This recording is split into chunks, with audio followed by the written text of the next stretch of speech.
Nyt me alamme opiskella, taikka ehkäpä monille tämä on kertausta, mutta ehkäpä myöskin löytyy sellaisia asioita, että ette ole koskaan ennen aikaisemmin huomanneet näiden ihmisten elämästä, joista nyt tulemme puhumaan. Ja tänä ensimmäisenä iltana me aloitamme Daavidista profeettana. Hän oli kuningas, mutta hän oli myöskin profeetta. Ja me näemme kaikkien näiden profeettojen kohdalla tuollaisen yhteisen piirteen. He kävivät koulun lävitse. Ja nyt me katsotaan aluksi hieman Daavidin koulutusta, miten häntä valmistettiin sekä kuninkaaksi että myöskin profeetaksi. Ja kyllä se niin on, että Raamatun monet kaikkein vaikuttavimmista ihmisistä, niin kuin Daavid oli, hän kävi tämän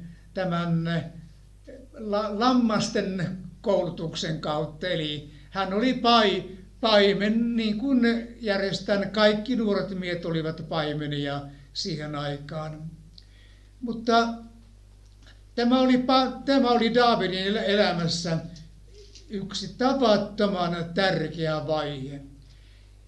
Kun menemme hieman ajattelemaan sen ajan tapoja, eli kaikki menivät sabattina synagogaan. Se oli itsestäänselvä asia, että lauantaisin eli sabattina mentiin synagogaan. Ja sitten toinen tärkeä asia oli nämä 3 vuosittaista juhlaa, jonka oli mentävä. Se oli Jumalan selvä kuin määräys, että näin 3 tärkeään juhlaan pitää olla. Ja varsinkin kaikkien miesten piti olla siellä. Eli oli tämä pääsiäisjuhla, joka oli sen kuvana, kun lähdettiin pois Egyptistä, päästiin pois Egyptistä. Siitä eteenpäin tämän 50 vuorokauden kuluttua oli sitten tämä helluntai-juhla. Ja sitten syksyllä hebrealaisen kalenterin 7. kuussa, eli suomalaisen kalenterin syys-lokakuussa, oli sitten toinen elonkorjuujuhla ja myöskin tämä suuri sovituspäivä. Ja näihin 3 juhlaan koko kansa tuli mukaan. Ja erikoisesti kaikkien miesten piti olla mukana. Eli ne olivat valtavan suuria ja valtavan tärkeitä juhlia. Ja ne olivat Jumalan määräämiä juhlia, jotta kansa muistaisi, mitä on, kun päästiin Egyptistä vapaaksi. Ja mitä oli sitten tämä jota kutsutaan helluntaiksi, se oli myöskin ensimmäisen sadonkorjuun juhla oli se. Ja sitten toisen sadonkorjuujuhla oli, eli tämä ensimmäinen sadonkorjuujuhla oli ohra oli kypsä silloin. Sitten syksyllä olivat hedelmät kypsiä, jolloin jälleen vietettiin juhlaa. Mutta kaikilla on profeetallinen merkitys. Mutta minä nyt siihen asiaan sillä tavalla nyt en mene. Miksikä oli tämä oli ja miksikä kukin juhla oli juuri määrättyyn aikaan. Mutta me ymmärrämme sen, että Daavid oli mukana kaikissa näissä juhlissa. Ja me varmaan muistamme senkin, että sabattina luettiin kirjoituksia. Sen tähden Jeesuskin, kun hänelle annettiin se kirjakäärö, hän alkoi lukea ja sitten se aukeni Jesajan kirjan kohdalta sitten. Mutta sabattipalveluksen tärkein asia oli kirjoitusten lukeminen. Eli koko kansa jollakin tavalla tiesi kirjoituksia ja hyvinkin paljonkin tiesi. No niin, koska sitten näitä kirjoituksia pantiin sitten ihan arkielämässä käytäntöön. Kaikkien tärkein osio oli Mooseksen laki ja myöskin sen selitys, joka oli Mooseksen 5 kirjaan on edellisten kirjojen selitystä. Mutta Daavid oli käynyt tämän luonnollisen koulun lävitse. Hän eli sitä. Hän oli sabattina, hän oli synagogassa, hän osallistui näihin 3 tärkeään juhlaan. Ja Jumalan edessä nämä juhlat olivat todellakin niin tärkeitä, että koko kansan piti osallistua näihin 3 tärkeään juhlaan. Eli koska ne olivat kaikki profeetallisia juhlia ja Vanhan testamentin aikaan he tietämättään elivät profeetallisesti, kun noudattivat näitä juhlia. Kun taas me Uuden liiton aikana me elämme niitä todeksi, mitä aikaisemmin kuin kuvina näytettiin.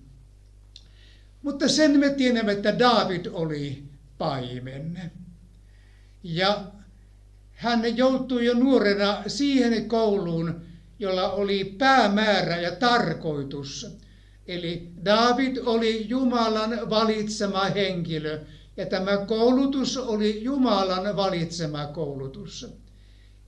Olette varmaan huomanneet, että meitä itse kutakin koulutetaan pikkusen eri tavalla, riippuen sitä tehtävästä, minkä Jumala on meihin tarkoittanut.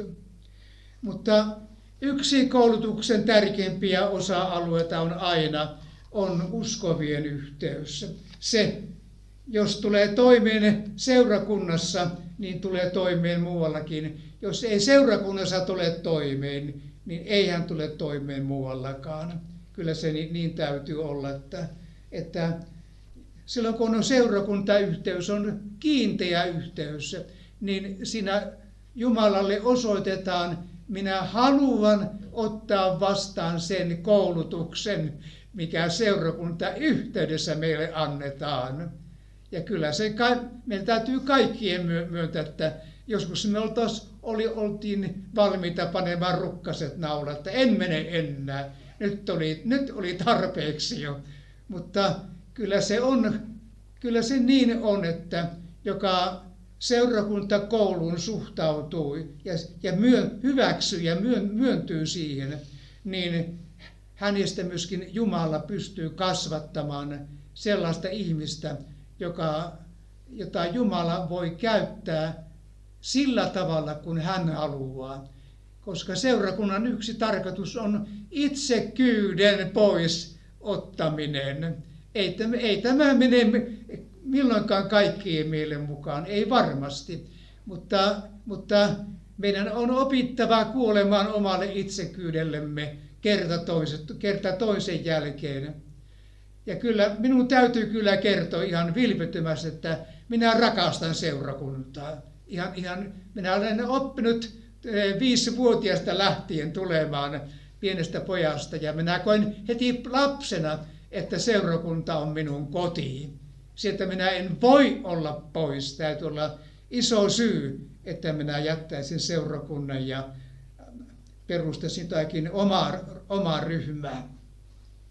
No niin, kun Daavid oli ollut siellä lammastin paimenessa, niin siitähän tuli muutama tärkeä oppi.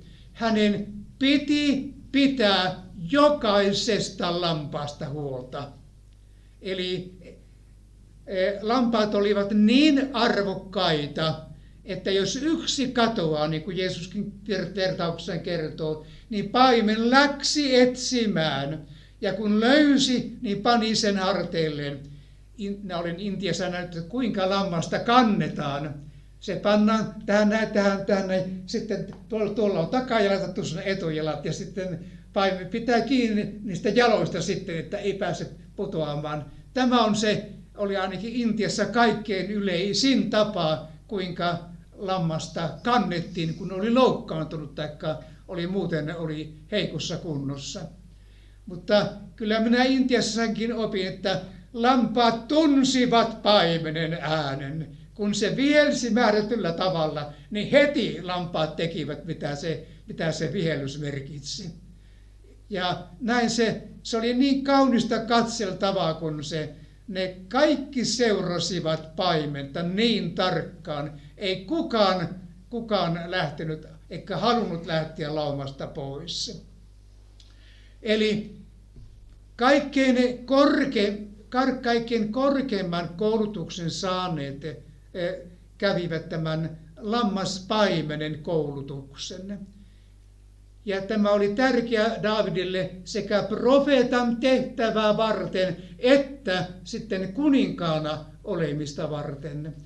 Daavid oppi rakastamaan sitä omaa laumaa. Hän tunsi jokaisen lampaan nimeltä ja hän tiesi niiden tavat, tunsi niiden käytöksen, luonteen piirteenkin. Kyllä kaikilla lampailla on pikkusen eri luonne. On ne niin yksilöllisiä myöskin lampaat. Niin kuin on lehmätkin ja muutkin, niin kyllä niillä kaikilla on omat luonteen ominaisuudet. Mutta se on kuitenkin tärkeää kasvaa yhdessä. Ja sitten Daavid oppi puolustamaan lammaslaumaa. Eli se, että hän oli valmis menemään karhua ja leijonaa vastaan, vain sen takia, että karhu ei saa minun laumasta ottaa ainuttakaan lammasta.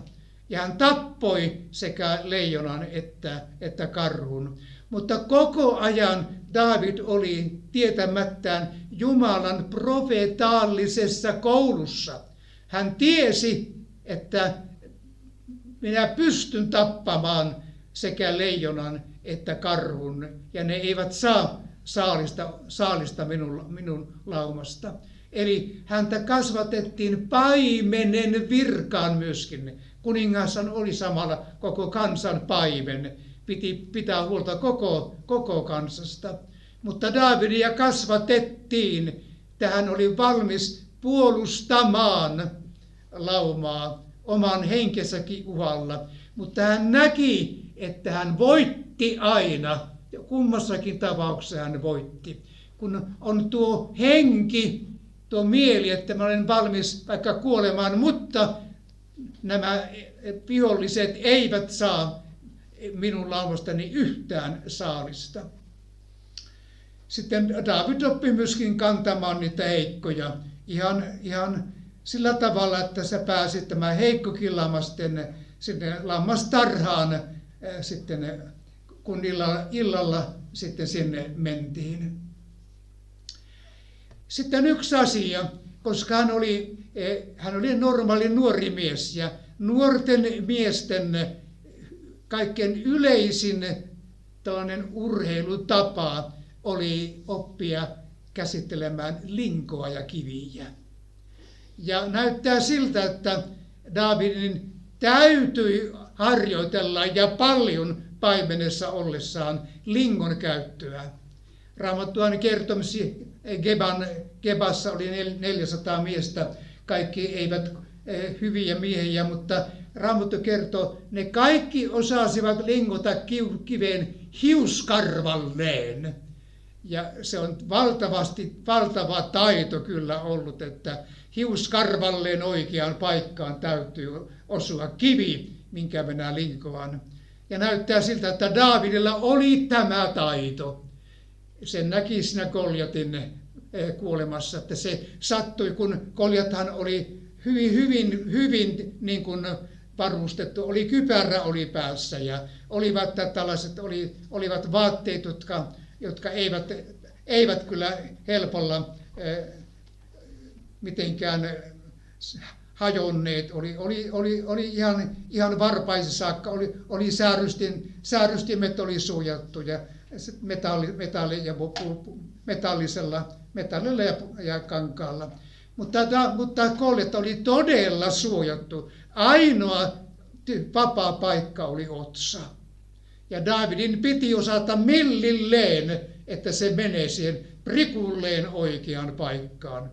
Mutta Daavid oli käynyt tämän koulun lävitse, varmaan tietämättä vielä alun pitäen, miksikään minun pitää oppia lingon käyttö aivan paremmin kuin kenties kukaan muu. Mutta Daavid oppi sen ja sitten aikanaan se pantiin Jumalan käyttöön. On se muuten merkillistä, että mitä ikinä me osaamme, niin joskus Jumala tarvitsee niitä taitoja. Yllättävän paljon meitä tarvitaan moneen, jos me olemme nuoruudessa olleet valmiit oppimaan mitä tahansa. Monet teistä olette käyneet hyvän koulun, kun te osaatte niin monia asioita. No niin. Ja sitten tuli tämä sota. Siitä kertoo tämä Samuelin 1. kirja luku 17. Ja tämä paikka oli sitten Evis Dammimissa. Se oli, Raamattu kertoo, Sookun ja Asekan välillä. Eli tämä sota tuotiin noin 20 kilometrin päähän Betlehemistä. Ja kuka se Betlehemissä asui? Siellä asui sitten Daavid. Eli Jumala kaiken jo noin kuin vuosisatoja aikaisemmin oli suunnitellut ja tiesi, että sen sodan pitää olla Betlehemin lähellä. Että sitten Daavid pääsee lammaslaumastaan siksi aikaa niin kuin irti, että voi olla valmiit sotaan. Eli mitä enemmän me tutkimme Raamattua, sitä enemmän me hämmästymme Jumalan johdatusta, mitä sillä hetkellä ei ymmärrä, että miksikä näin ja tämä tapahtuu. Mutta jälkeenpäin sen ymmärtää, miksi piti tapahtua näin. Eli kaikessa me näemme Jumalan hengen johdatuksen. Sitten me muistamme tämän puheen aivan hyvin, mitä Daavid puhui, kun Goljat halveksuen katsoi, kun nuorukainen tulee häntä vastaan. Daavidhan oli kokeillut Saulin varustuksia ja hylkäsi ne. Eihän näissä voi kävelläkään näissä Saulin varustuksissa. Eli seurakunta on edelleenkin paras niissä varustuksissa, mitkä on Jumalan varustukset. Kun me yritämme, ja tämä aika nyt matkii maailmaa hämmästyttävän paljon, seurakunnissa matkitaan maailman tapoja. Otetaan sieltä semmoista, mikä ei kuuluisi uskovaiselle. Eli meille on tullut tämmöinen, täytyy olla mukavaa ja viihdyttävää. Sitä ihan suorastaan vaaditaan, että kokouksessa pitää olla jotakin sellaista viihdytystä. Ei pelkkä saarna ei riitä enää. No niin. Mutta nyt tämä Daavidin puhetapa, hän pani kokemuksen käytäntöön. Eli mitä ikinä me koemme ja ihan arkielämän keskellä, jossa me olemme voittaneet asioita, niin jonakin päivänä se siirtyy hengelliseksi opiksi. Voi olla, että vuosien jälkeen, voi olla vuosikymmenen jälkeen, mutta mitä ikinä olemme oppineet ja sillä tavalla oikealla tavalla, ei tekemään pahaa, mutta tekemään hyvää jo lapsesta pitäen, niin se seuraa meidän mukanamme ihan todellisiin taisteluihin saakka. Ja silloin ne ovat kullan arvoisia hyveitä, mitä meillä voi olla. Ja mitenkä tämä Daavid puhui, niin me muistamme sen kaikki ulkea. Minä olen tappanut sekä hän puhui Saulille, sekä leijon että karhun, kuinka sitten tämän jumalattoman filistealaisen. Eli Saul tarjosi omia aseitaan, omia pukujaan, mutta niissä ei voi käydä. Kukaan meistä ei matkimalla koe sitä Jumalan hengen siunausta, mitä me tarvitsemme. Yksi suuria asioita meissä on, että me uskallamme olla omaa minää. Ja myöskin kiittää Jumalaa siitä, mitä meillä on lahjoja. Ja kiittää Jumalaa, että jollakin toisella on sitä, mitä minulla ei ole. Mutta Daavidilla oli nyt tämä. Hän oli puolustanut omaa lammaslaumansa. Nyt hän oli valmis puolustamaan koko Israelia. Eli joka arkielämässä puolustaa vähempiä, heikompia, niin hänet johdatetaan ihan varmasti myöskin suurempiin piireihin, missä hän joutuu puolustamaan suurempia ihmismääriä tai suurempia asioita. Daavid sanoi Saulille, minä olen valmis menemään. Vaikka sä olet vain nuorukainen ja hän on kokenut ammattisotilas, mutta Daavid ei antanut periksi siitä, mikä on näkyy. Eli jos me alamme kuunnella liian paljon, mitä joku johtaja sanoo, niin me saatamme menettää koko näyn. Ihan todenteolla. Minun täytyy kyllä kertoa, että kyllä meillä kun Hankasalmella, kun oli todellakin vähän yli 20 vaan, ja Hyytiälän Matti oli vielä sitten pari vuotta minua nuorempi sitten, niin kun mitä Jumala kehotti niin tekemään, niin voi kun vanhat saarnamiehet, monet tulivat sanomaan niin vähän toppuuttelemaan, että älkää olko liian innokkaita. Ei ole hyvä mennä tanssipaikalle ollenkaan, eikä ole hyvä mennä sinne eikä sinnekään. Täytyy niin kuin pitää vain perinteisesti kokouksia. Mutta me ei kyllä toteltu. Me oltiin niin itsepäisiä, kun se oli niin selvä näky. Jumala puhui meille niin selvästi, että teidän pitää mennä vaikka minnekään. Ei saa olla mitään paikkaa minnekään, että pyrii. Ja se oli se Jumalan antama näky. Ja jos siitä alkoi luisua, niin menetti kaiken näyn. Ei ole mitään enää jäljelle. Mutta niin kauan kuin piti kiinni, ja kyllä meistä puhuttiin Helsinkiä myöten vaikka mitä. Voi mahdotonta, mitä meistä puhuttiin. Sekä hyvää että pahaa. Ja varsinkin pahaa. No niin. Mutta meidän työtapamme olivat niin erilaiset. Niihin ei tule totuttu vuosikymmeniin.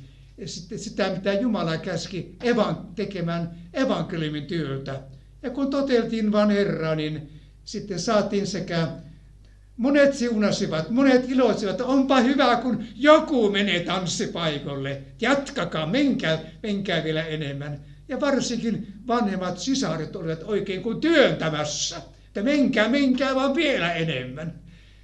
Vanhat sisaret on monta kertaa ymmärtäviä, kun nuoremmat ovat. Ne ovat tukemassa ja rukoilemassa. No niin. Mutta Daavidin piti panna koulutus käyttöön. Ja sitten hän huusi tälle Golliatille, sinä tulet minua vastaan miekkakädessä, mutta minä tulen sinua vastaan sitten meidän Herramme Jumalamme nimessä, jota sinä olet häväissyt. Ja siinä oli se, Daavid oli valmis Jumalan kunnian tähden tekemään vaikka mitä. Goliat oli todellakin häväissyt Jumalaa, eikä pitänyt sitä minkään arvoisena, eikä minkään voimallisen tekojen tekijänä. Mutta me muistamme, kun Daavid otti sen linkonsa ja tähtäsi hyvin, niin se sattui suoraan Goliatin otsaan. Hän kaatui sinne ja sitten Daavid meni luoksi ja otti Goliatin miekan ja sillä hakkasi pään poikki. Siinä sai Goliat kokea oman asensa voimaa. Mutta totta kai aina siellä, missä Jumala toimii, niin, ja sitten kun Sauli jäi syrjään, niin hänelle tuli sitten kateus Daavidia kohtaan. Mutta Daavid jatkoi siitä huolimatta vain Saulin palvelemista. Hän voitti niin monella tasolla. Hän olisi voinut tuon voiton jälkeen sanoa huit hait koko Saulille ja kansa olisi ollut hänen puolellaan. Mutta Daavid ei suostunut siihen, vaan hän jatkoi Saulin palvelemista. Vaikka Saul yrittikin hänet lävistää sitten keihällä 2-3 kertaa, mutta Jumala armahti, että ei keihäs sattunut, vaan keihäs meni syrjään. Mutta Daavidin piti tämä koulun nähdä niin monelta kannalta, niin monipuolinen koulu, mutta kuitenkin kaiken aikaa säilyttää näkynsä. Piti kaiken aikaa säilyttää näkyy. Ja tämä on yksi meidän tärkeimpiä asioita. Säilytämmekö me sen näyn, minkä Jumala meille alun pitäen antoi? Säilyttääkö perhe sen näyn, mikä Jumala antaa perheelle, miehelle ja vaimolle? Ja minä uskon, että Jumalalla on näky jokaista perhettä varten. Ja kun sitä näkyä noudatetaan, niin se on siunaus perheelle, se on siunaus seurakunnalle ja se on siunaus myöskin sitten maailmalle. No niin. Mutta Daavidkin tarvitsi vanhemman ihmisen tukea. On se mielenkiintoista, mitenkä Jumala näki Daavidikin kohdalla, että hän on nuori ja hän tarvitsee toisen profeetan, joka on kokenut profeetta. Ja sittenhän kerrotaan sitten 1. Samuelin kirja luku 19 ja jae 18. Saul oli juuri yrittänyt murhata Daavidin ja sitten Daavid sitten pakeni Samuelin luokse Raamaan. Tämä Raama se on 20 kilometriä Betlehemistä pohjoiseen.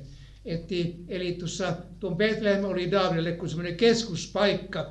Joskus joutui menemään länteen taistelemaan, nyt piti mennä pohjoiseen tapaamaan Samuelia. Ja mitä siellä tapahtui? Samuel oli todellakin väkevä Jumalan profeetta. Hänellä oli myöskin profeettajoukko. On 3 profeettaa, joilla oli profeettakoulu. Samuel oli 1, Elia oli 2, Elisa oli 3. Eli nämä profeetat näkivät, että minun mukana profeetallinen voitelu ei saa kuolla. Sen tähden niillä oli profeettakoulu. Ja me palaamme sitten tarkemmin, otamme 1 tunnin kokonaan, mitä tarkoitti, mitä profeettakoulussa opittiin ja mikä oli niiden tarkoitus. Mutta yksi tarkoitus oli, että nämä profeettan oppilaat, eli ne olivat nuoria miehiä, että ne oppivat tuntemaan pyhän hengen voiman ja mitenkä pyhä henki vaikuttaa. Eli piti oppia tuntemaan pyhän hengen vaikutusmuodot, koska pyhä henki toimii niin monella tasolla. Ja yksi kaikkein tärkeimpiä asioita oli näissä, että nämä profeetan oppilaat oppivat kokemaan pyhän hengen voitelun. Näin kävi sekä tämän Samuelin koulussa että Elian että Elisan koulussa. Eli ne joutuvat hurmoksiin. Tämä sana hurmos ei ole mikään kaikkein paras ilmaisu, mutta se oli kuitenkin niin voimakas kokemus, että se näkyi ja se kuului päällepäin. Siinä saatettiin tanssia, laulaa, iloita äänekkäästi, mutta ne olivat hurmoksissa, mutta hurmoksissa ollessaan ne profeetoivat. Eli tämän Samuelinkin on varmasti itse ollut kokenut hyvin väkevänä tällaisen myöskin ihan hurmostilan, pyhän hengen niin väkevän voiman, että hän ei kieltänyt profeetan oppilaita, vaan he saivat kokea tämän vapaasti pyhän hengen voiman. Ei edes Vanhan testamentin aikanakaan pyhä henki aina ollut semmoinen hiljainen nyhjöttäjä, vaan siellä oli ääntä ja meteliä, kun pyhä henki alkoi toimia. Kyllä me kaipaamme enemmänkin tätä kun missä pyhä henki toimii, että siellä todellakin voi vaikka ääntäkin korottaa ja kiittää Jumalaa vähän suuremmallakin äänellä ja antaa pyhän hengen toimia niin kuin on hyvä. No niin, eli kaikki nämä Samuelin oppilaat olivat tällaisia pyhän hengen voiman kokevia toden teolla. Ja oli se kyllä niin voimakas se pyhän hengen ilmapiiri, että Saulkin, kun hän meni Daavidia etsimään ja sitten joutui tuon Samuelin profeetan oppilaiden joukkoon, niin Saulkin joutui hurmoksiin ja profeetoisti siinä. Vaikka oli jo tällaisessa osittaisessa langenissa katkeruustilassa mutta se pyhän hengen läsnäolo oli niin voimakas, että jopa tällainen ulkopuolinenkin joutui sen voiman alle. Ja sitähän ainakin, kuinka moni on lukenut sen Asutsakadun herätyksen kirjan? Aika moni on lukenut kyllä. Niin, muistatte, että sitä voimaa koettiin jo rautatieasemalla 1,5 kilometrin päässä. Oli tämä se varsinainen paikka, mutta kun ihmisiä tuli junasta ulos joutuvat Pyhän Hengen voiman alle, vaikka eivät ole uskovaisiakaan. Se oli niin kouriin tuntuva se Pyhän Hengen toiminta siinä Asutsa kadulla. Tällaista me kaipaamme ja tällaista me myöskin tarvitsemme. Mutta kyllä Jumala sitten vähän Saulia vähän niin kuin kiusasi. Kun hän joutui sitten siinä hurmoksiin, niin hän riisui vaatteensa, oli siellä alastamana hurmoksissa sitten. Olihan se nyt näkyy, mutta Jumalalla on oma tapa ihmisiä käsitellä. Mutta sitten tämän Daavidin jatkokoulutus. Koska Jumalalla oli suunnitelma Daavidia varten, hän pani ankarimpaan tai vaikeampaan mahdollisen kouluun. Eli hänen ympärilleen tuli 400 katkeroitunutta, veloissaan olevaa ja ahdistunutta miestä. Olivat pakomatkalla, kun ei ollut millä maksaa velkoja. Ja he tulivat Daavidin luokse. Ja Raamattu kertoo, Daavid ryhtyi heidän päämiehekseen. Eli siinä oli se ensimmäinen seurakunta, 400 katkeroitunutta, yhteiskunnalle viassa olevaa miestä. Ei varmasti ollut maailman helpoin tehtävä, kun me emme tahdo kestää yhtä katkeroitunutta ihmistä. Koko elämä on pielessä, kun tiedämme, että joku on katkera meitä kohtaan, että häviää kaikki pelastuksen ilo ja tekisi mieli jäädä kaikesta syrjään, kun joku on katkera. Mutta jos me suostumme Jumalan kouluun, tällaiseen, missä Jumala antaa meille enemmän kuin sanotaan normaalisti, niin on hyvä oppia tulemaan myöskin katkeroituneiden ihmisten kanssa toimeen, mutta pitää itsensä puhtaana. Ei antaa tulla sitä henkeä itsensä, mitä ympärillä on. Ja kun Daavid oli heidän päämiehensä, tarkoittaa sitä, että hän oli heille kuin isä. Eli he saivat tulla Daavidin luokse kertomaan, mitä ovat kokeneet ja minkä tähden minä olen pakomatkalla. Ja he saivat kertoa, mutta kun he saivat kertoa ja kun Daavidilla oli Pyhän Hengen antamaa viisautta ja myöskin omaa kokemusta, mitä on olla pakomatkalla, he kokivat sen yhtäläisyyden. Daavid ymmärtää meitä. Hän ei vain korkealta anna neuvoja, että kun teen näin, mutta se yhteishenki, mikä syntyi tuon 400 miehen porukkaan, se oli kuin käsin kosketeltava. Mutta minkä tähden tämmöinen koulutus? Ensiksikin se oli profeetan tehtävää varten ja sitten se oli kuninkuutta varten. Mitä tärkeämpi tehtävä on seurakunnassakin, olisi hyvä olla valmis sitä suurempaan koulutukseen, käymään läpi niitä asioita, mistä muut jäävät niin kuin ilman. Muut pääsevät helpommalla. Mutta jos me kaipaamme enemmän Jumalan läheisyyttä ja Jumalan ilmestymistä, kyllä Daavid on meille esimerkki. Ja myöskin Daavid on esimerkki Jumalan koulutuksesta. Sitten tuli tämä toinen vaihe tämän 400 miehen kanssa. He olivat enimmäkseen erämaassa. Eli kulkivat paikasta toiseen. 400 miestä olivat erämaakoulutus. Tämä on lähes jokaisen Jumalan palvelijan käymä, joutuu tämän koulun käymään lävitse.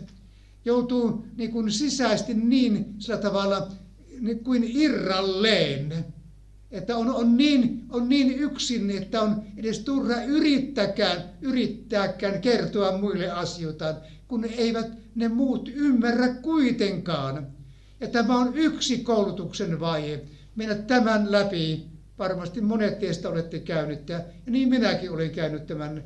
Ei kukaan ymmärrä, täytyy mennä yksin kuin erämaahan ja sitten siellä saada Jumalalta uusi voima mennä eteenpäin, eikä palata takaisin.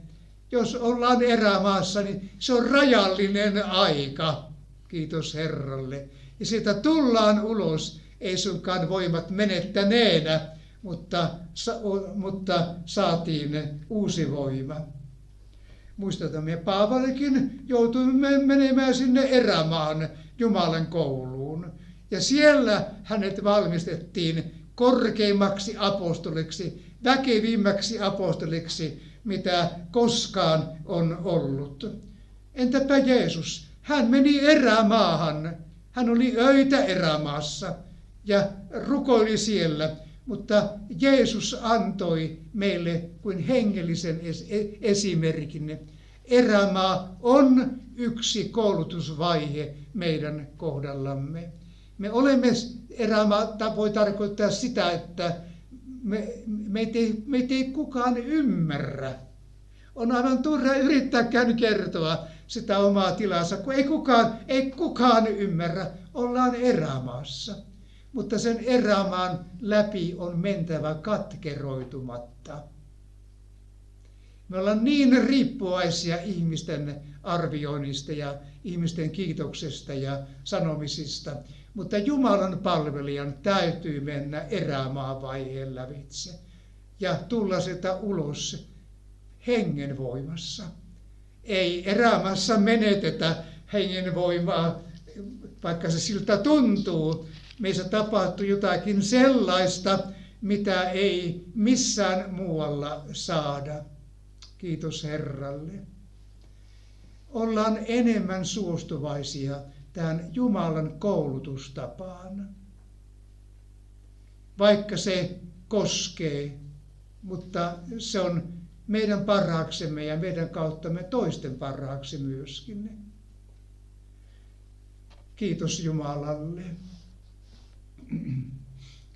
No niin, minä tuon 7 saakka jatkan sitten. No niin, otetaanpas, niin, Daavid sitten meni Hebroniin. Hän kysyi Jumalalta, että mihinkä kaupunkiin pitää mennä. Jumala oli luvannut hänelle kuninkuuden ja tuntuisi järjelliseltä, että totta kai kuningas menee Jerusalemiin. Mutta siellä oli Saul jo ja Jumalan aika ei ollut tullut täyteen Saulin kohdalla. Hänet otettiin pois vasta kun Jumalan aika tuli täyteen ja kun Daavidin koulutusjakso tuli täyteen. Niin kauan aikaa Daavidin piti odottaa. Eli nyt sitten 7,5 vuotta lisää. Hän oli ollut jo siellä erämaassa, oliko se 3,5 vuotta, kun oli siellä ollut miesten kanssa. Mutta koulutus oli ihan pitkä. Niin, hänen piti odottaa Hebronissa tämä 7,5 vuotta ja odottaa, että milloinka se lupaus oli, että sinusta tulee koko Israelin kuningas. Ja Jumala käskeekin mennä Hebroniin. Kuka muistaa, missä tämä Hebron on? Kellä on semmoinen karttakuva. Missä osassa? Minä jatkuvasti, kun minä luen, niin minulla on aina monta Israelin karttaa edessä, että minä pystyn hahmottelemaan, että mitä ne joutuvat kulkemaan. Eli mennään nyt sinne Negevin Siinaille. Siinä autiomaan lähellä siellä on tämä Hebron on sitten siellä. Tärkeä kaupunki.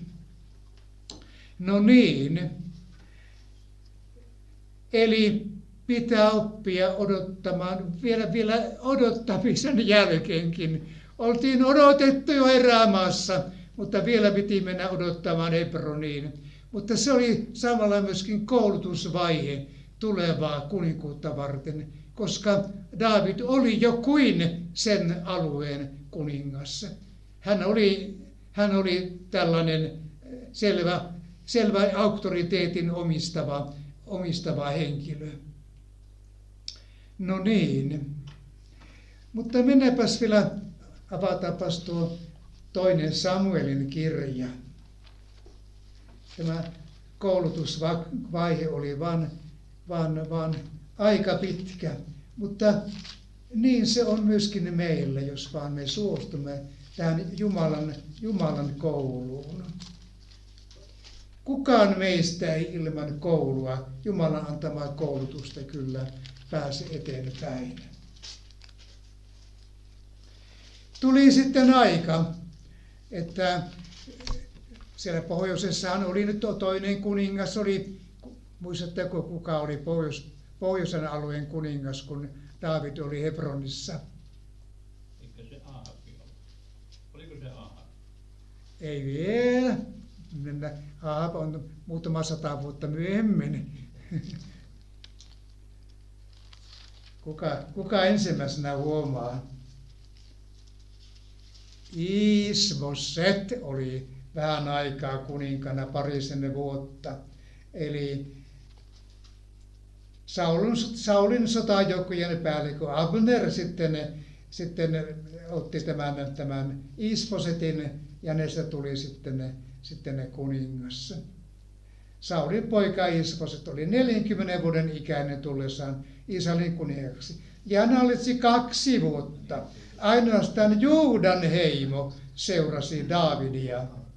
Aika, jonka Daavid oli Juudan heimon kuninkaana Hebronissa, oli 7 vuotta ja 6 kuukautta.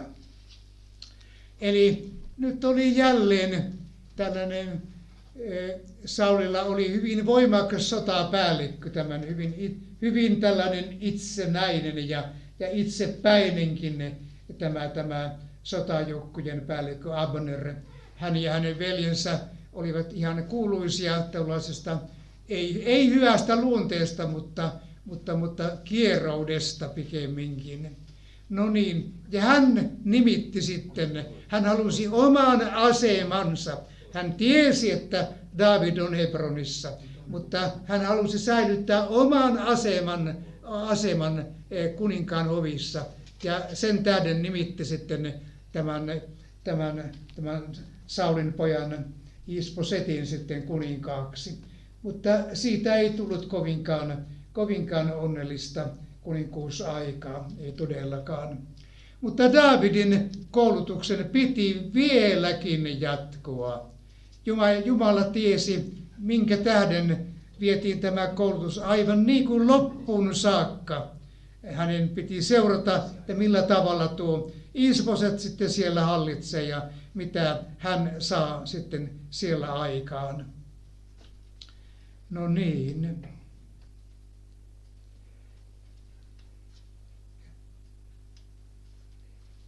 En taida tämän enempää jatkaa, että sitten mennään siinä aikaan, kun Daavid tuli sitten koko Israelin kuninkaaksi, koska se on taas sitten niin iso aihe, että minä haluan sitä vaan niin kuin kesken jättää sitten sitä. Siinä menee se 45 minuuttia sitten sen tutkimisessa. Mutta jos nyt te jo pikkusen näette, että mikä on minun tapa lukea Raamattua. Minä tutkin joka hetki, mitä minä luen, niin siinä on näitä sanakirjoja vieressä ja kaikkia taustoja täytyy lukea ja tutkia internetistä, mitä siellä oikein, mitä sieltäkin löytyy. Mutta että pääsee niin kuin tuonne, näkee paremmin sen Jumalan koulun. Ja kaikkein tärkein minusta on nähdä, että Jumala kouluttaa meitä itse kutakin, jos me vain suostumme Jumalan kouluun. Mutta meistä se riippuu. Sanommeko me, Herra, että sinä saat tehdä mitä haluat minun kanssa, että minä olen kyllä valmis. Jos panet syrjään, niin anna minun olla kiitollisena syrjässä. Jos joutuu olemaan esillä, niin anna sekin ottaa Jumalan kädestä, että sitten puhu vain sitä, minkä Herra antaa ja mikä Herra on Raamatusta näyttänyt. Mutta me tahdomme seurata Herraa loppuun saakka. Ja siihen me teemme sitoumuksen. Me sitoudumme. Amen. Kiitos Herralle.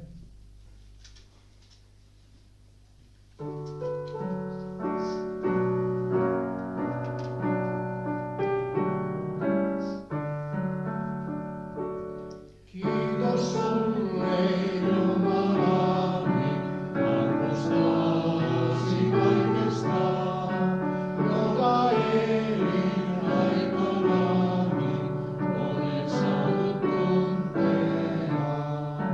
Kiitos sulle kipasista, terveisistä päivistä.